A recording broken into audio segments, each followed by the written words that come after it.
ಮಾಡಿದ್ಮೇಲೆ ಅಧ್ಯಕ್ಷರೇ, ನಾನು ಮುಖ್ಯಮಂತ್ರಿಗಳ ಮನೆಗೆ ಹೋಗಿದ್ದೆ. ಅವರ ಕುಟುಂಬದವರು, ಬಹುಶಃ ಅವರ ಸೋದರ ಅಂತ ಕಾಣಿಸ್ತದೆ, ಅವರು ಅವ್ರ ಮನೆಗೆ ಬಂದು ಧನ್ಯವಾದ ಹೇಳಿದ್ರು ಮುಖ್ಯಮಂತ್ರಿಗಳಿಗೆ. SIT ರಚನೆ ಮಾಡಿದ್ದೀರಾ, ಇದರಿಂದ ಸತ್ಯಾಸತ್ಯತೆ ಆಚೆ ಬರ್ತದೆ, ದಯಮಾಡಿ ಈ ತನಿಖೆನ ಮಾಡಿ ನೀವು ಶೀಘ್ರವಾಗಿ ಅದನ್ನ ಬಹಿರಂಗಪಡಿಸಿ ಅಂತ ಹೇಳಿ ಹೇಳ್ಬಿಟ್ಟು ಹೋದ್ರು ನಮ್ಮ ಮುಂದೆನೆ. ಅವರೇ ಒಪ್ಕೊಳ್ಳೋದು, ಅವ್ರ ಸೋದರ ಇರ್ಬೋದು, ಅವ್ರು ಬಂದಿದ್ದವರು, ನಾನಿದ್ದೆ ಅವತ್ತಲ್ಲಿ. ಅವ್ರ CCTV ಹೆಗಡೆ ಧರ್ಮಾಧಿಕಾರಿ ಹೆಗಡೆ ಅವರ ಸೋದರ ಇರ್ಬೋದು. ಅವರು ಆ CCTV ತೆಗೆಸಿ ನೋಡಿ, ಮುಖ್ಯಮಂತ್ರಿಗಳ ಮನೆಗೆ ಬಂದು ಅವರು ಸ್ವಾಗತ ಬಯಸಿದ್ದಾರೆ. ಯಾರು ಬಂದಿದ್ರು ಅಂತ ನೋಡಿ, ನಾವೆಲ್ಲ ಹೋದಾಗ ಓಕೆ ಡೇಟ್ ಸಮೇತ ಕೊಡ್ತೀವಿ. ಇವ್ರಿಗೆ ಯಾಕೆ ಬಂದೈತೆ ಗೊತ್ತಿಲ್ಲಪ್ಪ ನಮ್ಗೆ. ಇವ್ರು ಇದ್ರು ರಾಜಕೀಯ ಮಾಡಕ್ ಹೊರಟವ್ರೆ. SIT ತನಿಖೆ ನಡಿಬೇಕಾದ್ರೆ ಇವ್ರು ಯಾರು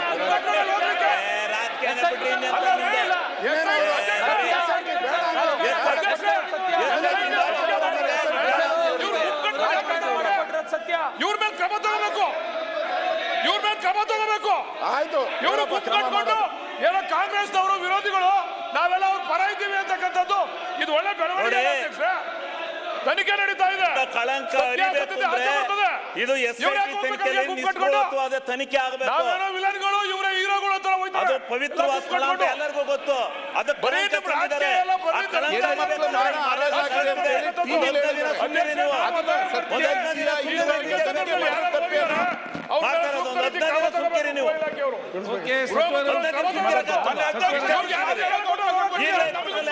ತನಿಖೆ ನಡೀತಾ ಇದೆ. ಒಂದು ಗೊತ್ತಾಗುತ್ತೆ ಬಿಡಿ. ಅಲ್ಲೂ ರಾಜಕೀಯ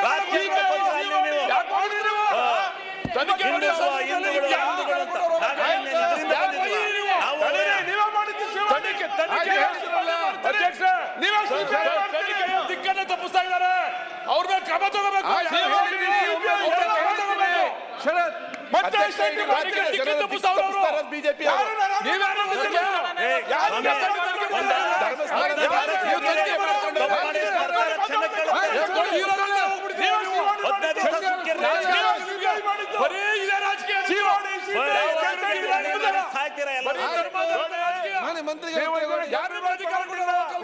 ನೀವಿದೆಲ್ಲ ಗಂಭೀರವಾಗಿ ತಗೊಂಡಿಲ್ಲ.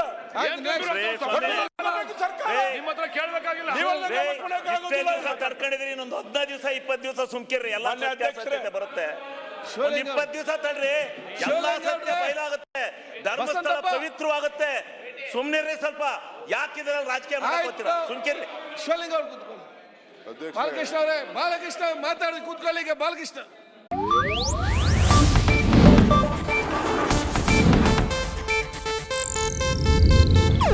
ಇದು ಏಷ್ಯಾನೆಟ್ ನ್ಯೂಸ್ ನೆಟ್ವರ್ಕ್ ಪ್ರಸ್ತುತಿ.